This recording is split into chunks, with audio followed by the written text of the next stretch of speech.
Got the shot.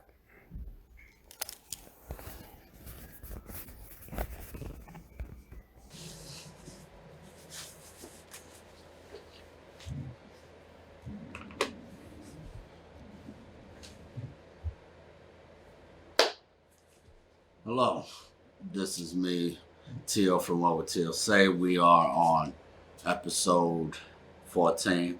This is the season finale. We're going to close up season 1, and we're going to, excuse me, we got a little focusing issue here, so let me, bingo. Okay, so we're going to finish up season 1, and we're going to, this episode is, Q&A, so I just want to, go over questions that have been asked, conversations, which the questions came out of, essentially. And this, in closing the season, this will give me the opportunity to work on a couple of things and get it up to speed and going. For instance, I'm going to start a podcast, and starting that podcast, I'm going to upload the season 1, essentially, so people can have another platform that they may prefer to use, that works a little bit better in their favor. Some people do, audio over video. So, and then, this time comes, we're going to mix it up a little bit, do something special. So we're going to upload episode 1 through 14. We're going to do that each day, release each episode so we get people caught up.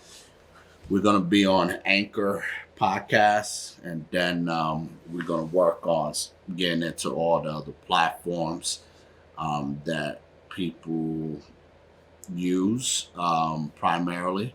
I'm looking forward to that. I have a book coming out soon, Homage to My Home. I'm super, super excited about it. I took over 100 pictures on a trip that I made back home to the Bronx. I'm a Bronx boy. And in doing so, I took hundreds and hundreds of photos and narrowed it down to, I think it's like 18 photos, forgive me. I got so much going on, but it's about 18 photos, but I'll put something in there describing the book for you guys. But just kind of things that I used to do, and that's something I used to do a lot as a teenager. Just go all over New York City using public transportation and just kind of observing my surroundings, and seeing life as it was, so I wanted to kind of recreate that and get that feeling back as an adult. So that was the inspiration behind the book. Sorry if I'm not looking at the camera. So that's the deal with that. Next up, let's see.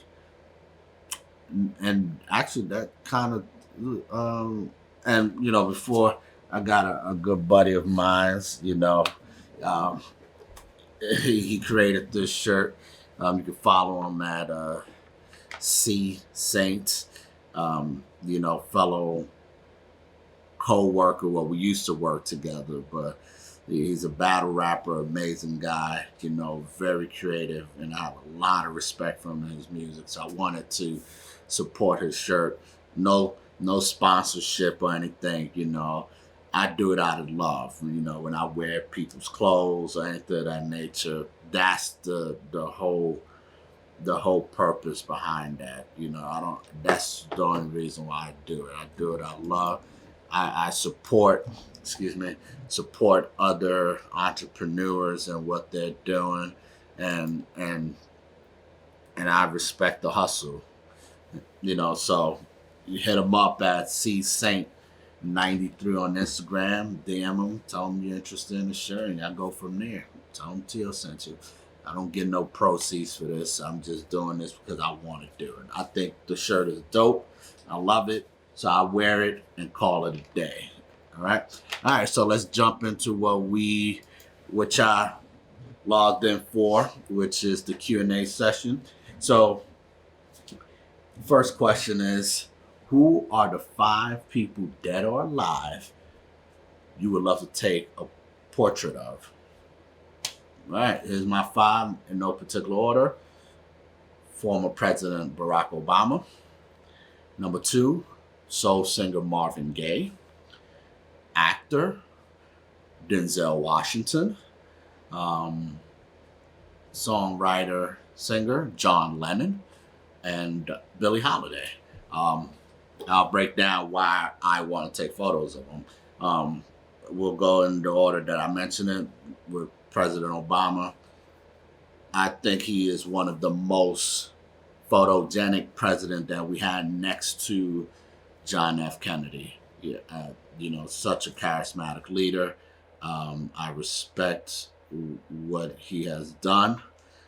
We're not going to get into politics because, unfortunately, there are people that disagree. There are people that agree. Whatever it is, we're not going to get into it, but that's who I would like to take a portrait of. Second, Marvin Gaye, favorite soul singer, have all his music, enjoy his music. One of my favorite album covers from him was What's Going On, where he's standing in the rain. I'll probably put it up. Where he's sitting in the rain, and his face is so expressive. I think it's so awesome. Just how he conveyed that through the photo, I think it was just amazing. Next up, Denzel Washington, another man that I respect and admire. Someone I would like to. I inspired to be as far as just on a creative zone, and the way he takes on roles is just amazing to me. So, that's someone, and he's from the Bronx too.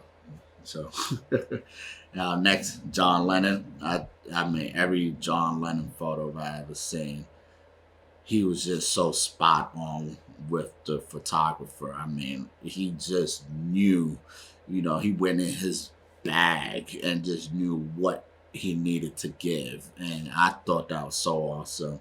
He's just a unique individual, and I thought that was awesome. And lastly, Billie Holiday, my favorite jazz singer. All her music. Love her music. Love the different ranges she took on different parts of her life, because she was singing the way her life was going. I think that's amazing. One of my favorite photos of her is her singing Strange Fruit, which was a big catalyst song for the civil rights movement. That's one of my favorite photos. Next question.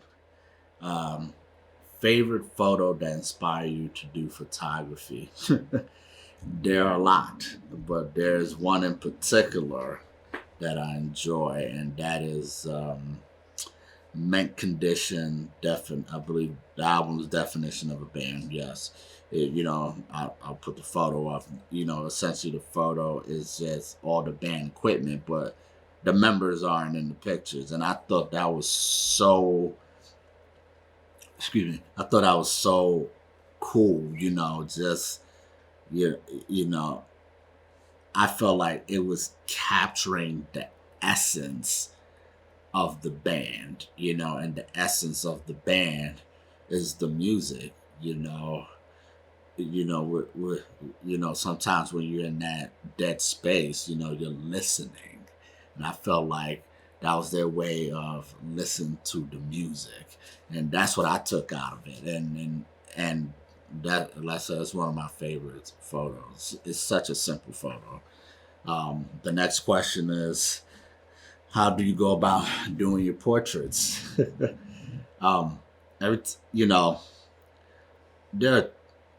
When I do portraits to me are personal.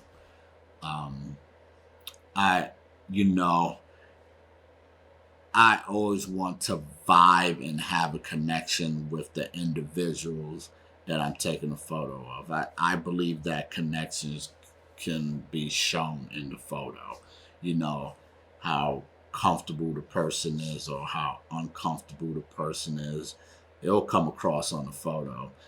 So one of the little things I do when I do my portraits is definitely talking to the client, and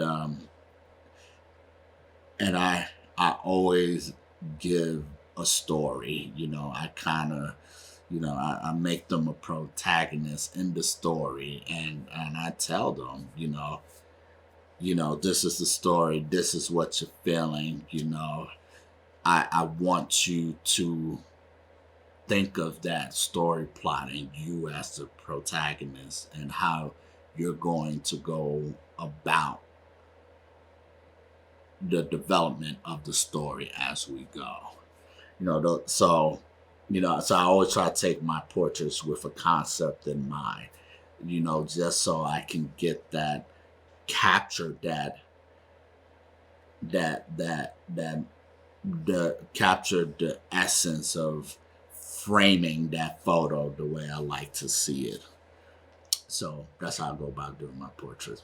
It's a science to it, if you know what you're doing.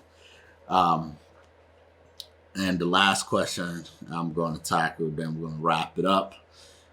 How do you stay inspired during the pandemic? Great question. I've had this asked. I still been doing my photography thing, as far as I've been really, really in depth with doing my street photography and really focusing on that, and I stay inspired to look for the beauty in things.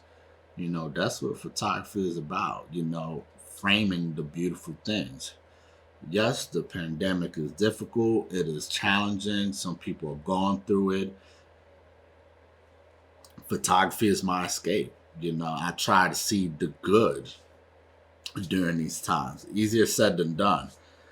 So I kind of take a documentary stance during this pandemic. So since it started early spring, I've literally taken thousands and thousands and thousands of photos, both film and both digitally, and I've been compiling them. I compile them. I've done it weekly, did the edits and working on it, and I'm going to make a book out of it. I'm going to make a book about 2020. I'm excited about it. I started the archiving process of it, kind of curating it a little bit, seeing what fits, what doesn't, what the directions I want to go through it. That's how I stay inspired. I stay inspired by wanting to present good work to the world. And I think this book is important because I want to show what Buffalo looked like. I had the opportunity. I am an essential worker, so I'm in public safety, so I was mandated to work. So during those times, I had my camera. That's how I dealt with it. That's how I dealt with dealing with everything going on. My camera is my therapy, and as an essential worker, a public safety worker, you do not. Unfortunately, we get abandoned. We're basically trained to suck it up, do the job, get the people what they need, and I run with that mindset, and my camera is that opportunity for me to just stop and breathe and just trying to find something beautiful, something that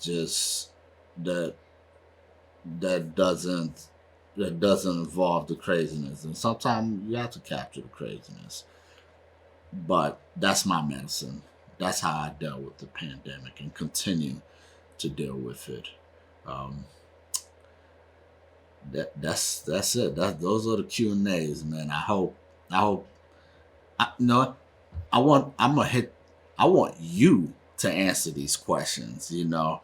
So here's my challenge, and I'm gonna put it on my Instagram too. Who are the 5 people that allow you love to take a portrait of?